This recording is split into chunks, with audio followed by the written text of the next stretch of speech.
Geek Vibes Live is rated G for geek.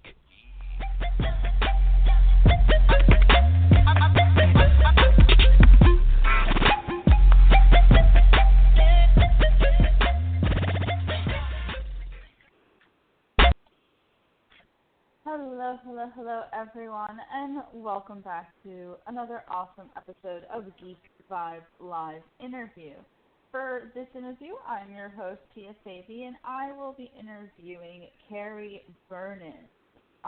She is one of the stars for Fox's new sports show called Ultimate Tag, and she is also a professional stuntwoman who was in Marvel's very successful Black Panther. So we have to call her in, and I will do that right now. So just everyone give me 1 second to do that.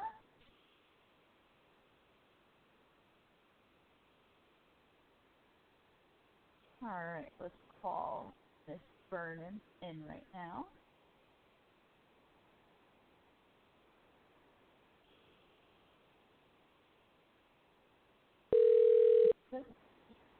Hello? Hi, is this Carrie Bernans? Yeah, this is Carrie. Can you hear me? Yes, I can. Hi, this is Tia from Geek Vibes Nation. I'm so happy that you can speak with us today. Thank you. Me too. I'm really excited. Thanks for reaching out. Awesome. So before I called you in, I was kind of giving a little intro to the listeners, and you are one of the main participants in Fox's new show, which actually premiered yesterday, called Ultimate Tag. Now, this is, Yes. I believe, a show that I don't think anyone's ever really seen something like this on TV before, so I'd love for you to describe what can we expect, and what should viewers, know about Ultimate Tag. Yeah, absolutely. Ultimate Tag is the game that you played as a little kid, like tag you're in, now try to catch me, but it's taken to the most extreme level. It's basically a mix between American Gladiators and Ninja Warrior, but with the components of just more extreme taggers, I guess you could say. It's really fun. It's high octane. It's adrenaline going. It kind of reminds you of playing a sport, but then I feel like it connects the best of all worlds, like comic book characters to anime to sports and games. It's a lot of fun. And your stage name is Banshee, which I love. Did you come up with that, or was that something that they kind of saw how you moved and they're like, you know what, Banshee sounds like a good fit? So the name was actually chosen for me. So the producers of the show was like, I know you was in Black Panther and you played a warrior and you did Avengers and all this stuff, but I don't know, we're thinking of something different for you. And I'm like, what are you guys thinking? And they're basically like, the Banshee. I'm like, the Banshee? What is a Banshee? I didn't know what a Banshee was. Little did I know. I mean, I watched TV shows that had the Banshee character, but somehow it just disappeared from my brain on what the Banshee was, So yeah. they were like, it's basically like this fairy that lures people in and, shows them up and, goes after their prey and does vicious things to them. And I was like, what? You think I'm a vicious person? And they're like, no, you're not vicious. It'll be fun. You're an actress. You can play something completely different than what you've done before. And I was like, you know what? I kind of like that. Sign me up. Let's do it, So that was kind of the mindset behind it. Yeah, and I love that. Obviously, as you said, it's very high octane, which, to me, I'm not an active person, so I can't imagine the type of training that you have to go through to even participate in a show like this. What is kind of your daily routine in preparing for Ultimate Tag? Yeah, the training is really crazy. Oh, excuse me. The training is really for the Ultimate Tag. So, I mean, I've always been I was a pro runner. I ran track and cross country in college. I've done I played soccer for 10 years, like every sport that you can imagine. But I didn't play football. I mean, I played flag football, but not real football. So I think, like, if I can compare the training to the ultimate tag, is like training of what a football player would do. It's like a lot of discipline, a lot of agility, going back and forth. It's a lot of endurance that's built up because you have to be able to last the entire round around the entire course. And because what the ultimate tag is all about a sport that really puts some banging parkour and banging endurance and banging agility. So if you mix some parkour, jumping over things, agility of getting through the obstacles as fast as you can, avoiding your targets, catching the taggers, juking them out, as a football player would say, and then you would keep the endurance of being able to last the entire game, you can win a game of tag. And I would say that's why I consider this is a tag on steroids type of game. Which is, again, like a really cool concept, because I feel that any kid played tag, no matter if it was, say, with friends or in a school gym setting. So to kind of have that as where, you know, they bring adults into the mix and kind of, did you feel like there was that, say, kid side of you that was getting to be reinvigorated, or because it's so intense, it really just feels like a very adult game as opposed to what you experienced back when you were a child? That's a great question. I would say yes. It just continues to light up the kid inside of me. I feel like I never really got rid of all my kid qualities. Like, I am a big kid. I'm a big geek. I'm a big all of that. I mean, we do have the geek on the show, but like, I'm a reader and I'm a creator. Like, my imagination runs wild, and my playing of games and being competitive never runs out. So just like kids go crazy wild when we play the game of tag, oh my God, this is tag on steroids. It was so much fun to run around, and sometimes even during, like, we would have like 15 minutes before we actually saw the course for the first time. We examined the course, like, and looked at it, and we would do like a little run through. And doing the run through and like being chased by one of the other taggers on my team was like crazy scary, but also so much fun. And I was just going crazy, so it was amazing. That is so cool. And obviously everything's kind of shut down right now, so I'm assuming that you guys have already filmed the 9 or 10 episodes. I know you're in 9 episodes and there's 10 episodes in total, so I'm assuming you've filmed your 9 episodes already?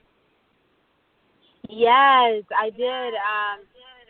That's a great question, because of course we can't run around and touch anybody right now. But yeah, we filmed this actually over a year and a half ago. Well, not a year and a half ago, maybe a year and like 2-3 months ago. And it's crazy how long the process takes for it to actually like appear on TV. But yeah, I remember filming this the other day, but at the same time it was so long ago, it feels kind of long, and I'm excited that it's finally the world gets to see what we created.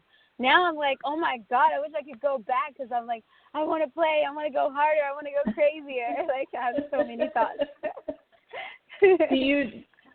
Do you know if there's going to be a second season where you would be able to come back and get, even more of your energy out there? Well, that is my prayer to God. As I went to sleep last night, we got some really, really great views last night. We did, thankfully, we ran the top, 9 p.m. Pacific Standard Time viewing as far as the number of viewers, and I believe in the East Coast and Central Standard Time as well. But we shall know, hopefully, in the next, episode or two, maybe possibly, let's green light season 2, baby. And I'm going to be excited and go wild and go crazy. But I know they're still figuring it out and putting the show together, so we shall see. But my fingers are crossed, my prayers are said. From my voice to yours and to God, let it be a season 2, 3, and 4. Absolutely. And, Carrie said that you're a huge geek, and I'm also a huge geek. So I, of course, when I saw your resume, I was like, oh, there's one thing we definitely have to talk about. And you were in the insanely popular, award-winning movie Black Panther. And I know it came out in 2018, but I actually just went back and rewatched it as well, kind of relived the magic, essentially. How was it just being a part of that movie, being a part of the scenes that you're in, and, you know, of course, with the Dora Milaje, you know, in that final battle scene is so great. Like, first of all, the movie itself, just having these really powerful female warriors is awesome, but I can imagine for you being a stunt woman and someone who says that you like, you know, activity, that this is just such a cool experience. So please, I'd love to know how it was like for you. Yeah, absolutely. Black Panther was a dream come true of a job. It was amazing to do stunts in it, to portray a character as Dora Milaje, and, you know, to be myself and really transform into that character was even greater. And yeah, it was freaking phenomenal. I mean, I love the Marvel Universe. I love DC Universe as well, but it was great to continue to play in the Marvel Universe because right before that I had did Luke Cage in New York, and I couldn't finish, like, the episodes I was going to do because I got the call for Black Panther. And Black Panther, I would say, like, it was just phenomenal because, yes, we had a great time filming it. I had to shave my head bald after having 16 inches of hair, which was a very transformational process. And then, yeah, I know, it's crazy. And then on top of all of that, I still had just, like, additional things that I learned, like going over bow staff techniques, understanding, like, the language of, like, how some of the warriors in the part of Africa we were portraying would sound. And, I mean, I am not part West African. I am West African, like, bloodline and stuff. So I understand, like, I could speak African dialects and all of that. But it was just amazing. Really, it was just diving deeper into stuff that I wanted to tap into, and I was able to do it. And it just also showed proof that films that where majority diverse leads and characters and supporting can and will make money if it's in the box office. And I was thankful for that proof because although I loved each and every film from the Batman to the Superman to Spider-Man, et cetera, but it was cool to see, like, a black, you know, lead as, like, Black Panther, and for him to have these, you know, women warriors around him. And even for women, diversity in women leading stuff, you know, is amazing. Because when does women go support the man and he comes to them and asks for, can you take care of the battle? Like, I don't know, but I was like, hell yeah. Like, we are powerful. That's right. The Dora Milaje is rocking shit. Okay, sorry, I don't know if I can curse, but, you know.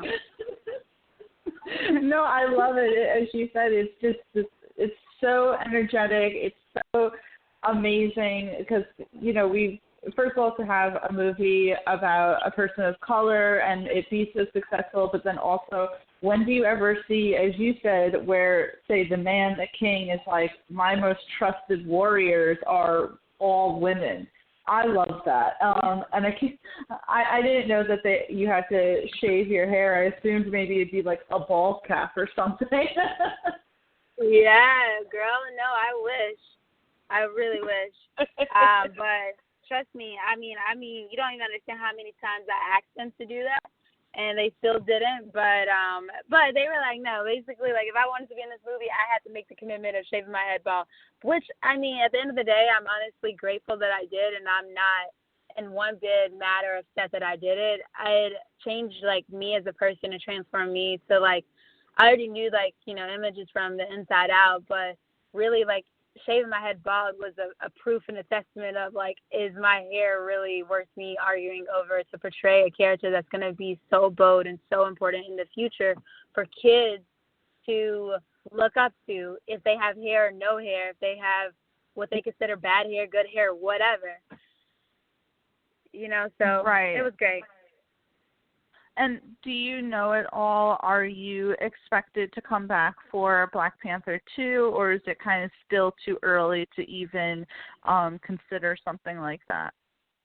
You know, it's a little early to consider it, only because we definitely, I mean, there's been a lot of discussions for a lot of things, and a lot of stuff right now is like super NDA and super confidential that I can't even discuss. But I know with like the whole coronavirus thing and things being extended out, it just happened to put things in a different situation of when stuff was going to film in Hollywood, period. So, you know, honestly, I would love to do a Black Panther 2, so it would be amazing and phenomenal if and when that happened. And then I would also love to go ahead and rock my own superhero and lead that role in some way if I'm playing the Banshee on something, or if I am playing the Wolverine, the girl Wolverine, which I feel like hasn't really been introduced. So, you know, lots to do. I was going to ask, you know, you said that you love, you know, Marvel, DC, whichever it is. So what character, you know, would you really like to portray in either of those worlds?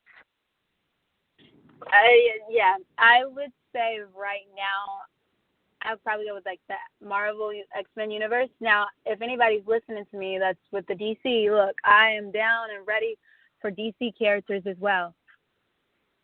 Because, you know, I'm down and ready for anything. Not anything, but you know what I mean. So I would say that to answer your question, I would portray X-Men Wolverine, like, the woman version of her, the black version of her. Like, it would be unheard of, hasn't been done, crazy. But I've just been a fan of, like, Hugh Jackman, and I love him, and I love Wolverine, I love X-Men, and I had a chance to be on X-Men The Dark Phoenix, but I did a stunt double to actress on there, and then I was going to be in the scene, but then it ended up not happening, and I don't know if you heard, but the movie got online, it was this whole shebang, but we were able to refilm, and I was able to go to Montreal, but being on the set and just to witness, like, these moments of everyone playing these mutant powers and me having to portray some mutant powers as well, doing some stunts, I just was like, let me take that up to the next level. So I already been practicing my Wolverine everything. I'm going to devour anybody that comes against my friends and family, blah, blah, blah, blah. No, but for real, I'm excited and ready. That would be awesome, and the great thing is that the world that we live in is continuously pushing for more representation. So if we could have where we, you know, don't want to just get like the same Wolverine that we've seen, you know, I would be down for it. And I think that you have the right type of attitude because you were so excited, and that's awesome. It's what we need in these movies, people who are like pumped to play these characters. Absolutely. I'll do all my research. Yes, please. Anyone listening, like, make sure you cast Carrie because she will do the research. I will. I'll do the research. I'll make the plays. Look, trust me, you won't be disappointed. That's one thing for sure. You have been so active in all of these roles, like for Ultimate Tag, Black Panther, everything that you film. What kind of made you want to go into stunt work? Was it truly you just kind of saying to yourself that I'm an active person, so I'd rather kind of do my own stunts if I were to get into acting? Like, where did it go where you went into, say, stunt work?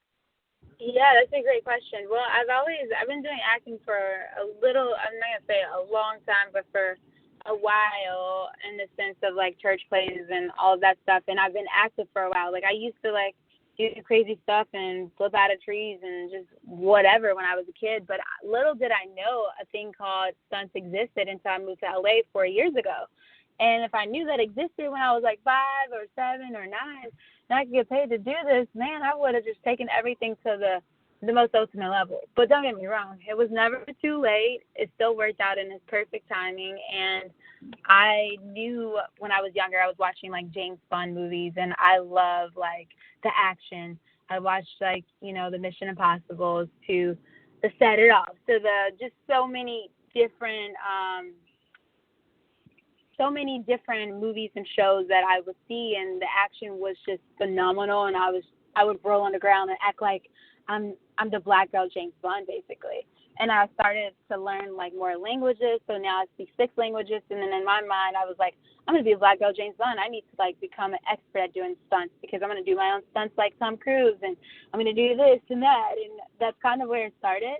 And then once I like started doing like my first couple stunt jobs, I realized the need of black stunt women was so needed, especially my size, because I'm like 5'5" and a half, 5'6". I'm 105 pounds, and there was a lack of girls for that category. So then I started getting more jobs, and then I started having just so much fun doing like some gnarly stuff that people would not ever sign up for, like jumping off buildings or doing crazy wire work or crashing themselves into a wall or, you know, just like random things. And I honestly then realized that, oh my God, stunts like is what I want to do. But don't get me wrong, like one day I want to have a kid and babies and all that stuff, and I do love acting. Like I do love creating. I still create stuff every day with friends. Like I did some acting on Reno 911 as well as I did stunts on there. The same thing with SWAT, the same thing with SEAL Team, the same thing with a lot of things. So now they've kind of crossed paths with me acting and doing my own stunts, which has been very beautiful. And yeah, it's kind of just started from the love of action, and then the love of just like also seeing so many like X-Men mutants, like the white, like I would say white characters that were people that portrayed them. They weren't my color, and always saying I wanted to be the black version of them, and just creating that for myself, for my mom in the living room, you know. So yeah.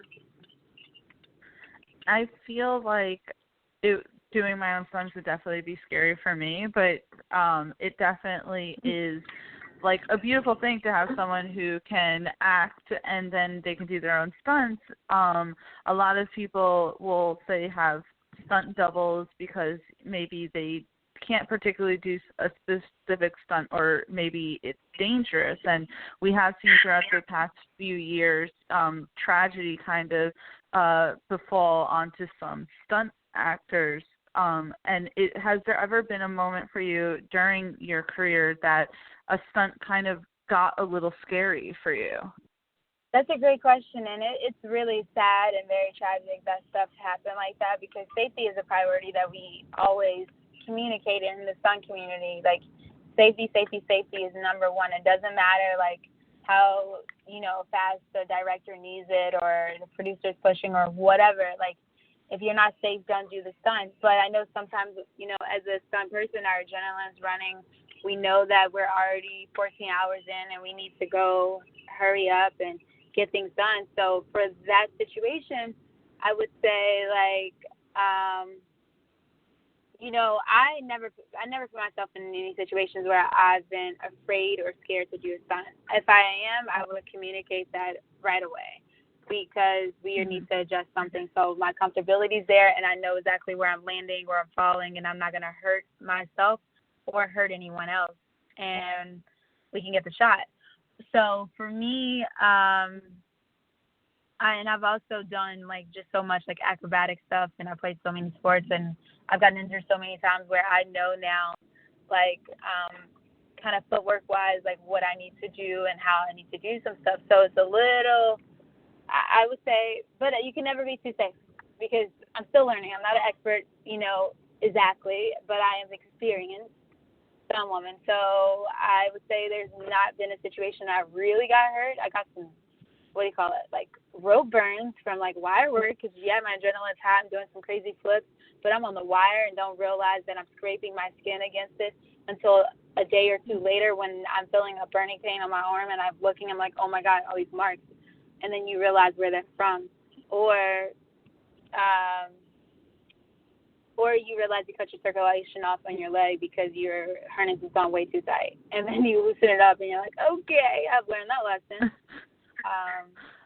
Yeah, so that's kind of my thing. I mean, and I pray, like I said, to your ear and to God's ears that I don't ever get hurt. Like, that's the last thing I want, and I'm sure that's the last thing anybody that works with me wants for me. because that's a challenging situation. Oh, my God, I just thought about something. I actually did fall. I did fall, actually, during the show, the Ultimate Tag, like 7 feet on my back.